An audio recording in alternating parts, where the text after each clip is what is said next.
Vamos começar a nossa pausa para Jesus, um momento em que nós entregamos o nosso coração a Deus para ouvir a mensagem que Ele tem para nós. Hoje nós vamos ler Mateus, versículo 18. Jesus tem poder sobre a morte. Enquanto ele estava falando, um dos dirigentes da sinagoga aproximou-se e, ajoelhando-se diante dele, rogou: "Minha filha acaba de morrer, mas vem, impõe a tua mão sobre ela e viverá." Jesus então levantou-se e seguiu com ele, e seus discípulos os acompanharam. De repente, uma mulher que havia 12 anos vinha sofrendo de hemorragia. Alcançou-o por trás e tocou na borda do seu manto. Pois dizia essa mulher consigo mesma: "Se eu conseguir apenas lhe tocar as vestes, serei curada." Então Jesus voltou-se e assim que viu a mulher lhe disse: "Anime-te grandemente, filha, a tua fé te salvou." E desde aquele momento a mulher ficou sã. Quando Jesus chegou à casa do dirigente da sinagoga e viu os flautistas fúnebres e a multidão em alvoroço, ordenou: "Retirai-vos daqui. Esta menina não está morta, mas adormecida." E todos zombavam dele. Assim que a multidão foi retirada, Jesus entrou. Tomou a menina pela mão e ela se levantou.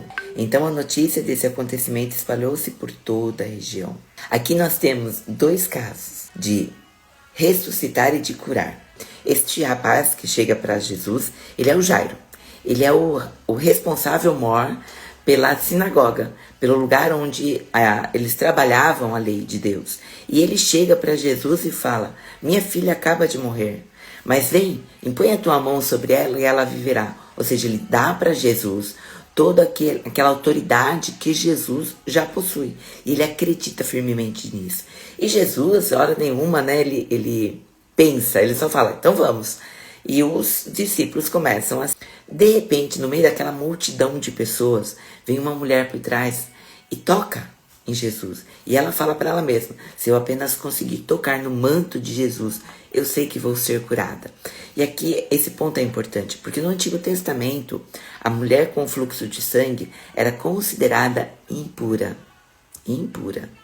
E tudo que ela tocasse também se tornava impuro. E aqui ela toca no manto de Jesus. E Jesus não fica impuro. Por quê? Importantíssimo a gente entender esse ponto.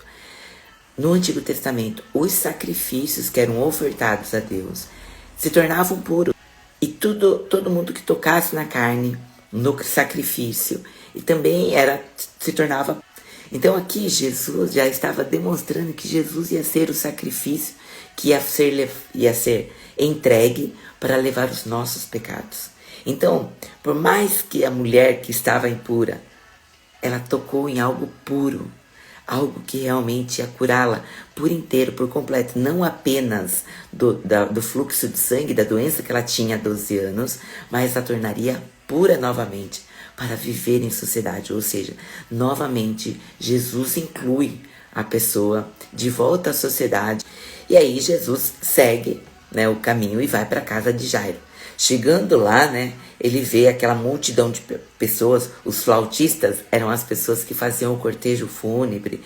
E ele vê aquele alvoroço e ele fala: "Retirados daqui, vão embora, saiam, saiam." Porque essa menina não morreu, ela dorme, ela apenas dorme. E aí ele entra, toma a menina pela mão e ela se levanta. Novamente a gente tem o ponto aqui, porque no Antigo Testamento, na Antiga Aliança, você não poderia tocar numa pessoa morta, porque você se tornava impuro. Só que Jesus era puro.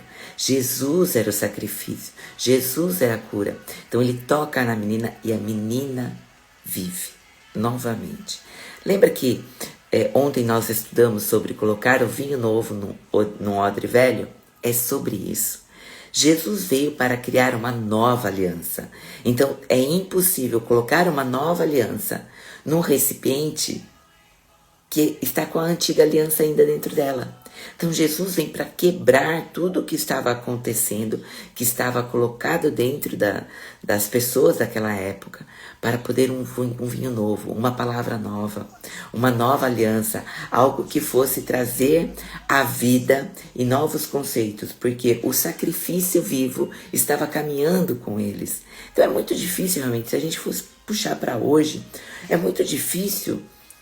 Vamos nos colocar no lugar daquelas pessoas. Que dificuldade era? Você estava com cultura, padrões enraizados dentro de vocês. E aí, de repente, você tem que jogar tudo isso fora e construir algo novo. Somos nós. Quantas culturas nós temos enraizados dentro do nosso coração? Quantas coisas nós estamos cultivando, semeando, regando e com frutos já de coisas ruins que vêm desde a nossa criação, desde que nós nascemos, nós fomos adolescentes, estamos como adultos, já praticando isso todos os dias da nossa vida. Quanta cultura, velho! Quanto vinho, velho! Então a gente precisa se reciclar. A gente precisa conhecer a palavra de Deus para que a gente possa colocar um vinho novo, que é a palavra de Deus, dentro de um odre novo, que é o nosso coração. Então que a gente possa purificar o nosso coração. Hoje o que Jesus está pedindo para a gente é: acredite em mim. Eu sou puro. Eu sou o sacrifício. Eu sou o Cordeiro vivo que já se sacrificou para levar os teus pecados. Então se permita purificar. Deixa que eu toque em você. Jesus quer tocar em você. Deixa que Ele toque em você para que você se torne puro, para que você se torne saudável, para que você se torne completo na palavra de Jesus, na palavra de Deus. Ele vem para ser o seu vinho novo. Então se recicle, se torne um odre novo, para que você não se parta com os milagres que Jesus vai fazer na sua vida e na vida das pessoas que cercam. Acredite, é possível. É possível a gente viver uma vida nova, uma aliança nova com Deus, a partir do momento em que nós decidimos e permitimos que Ele nos toque.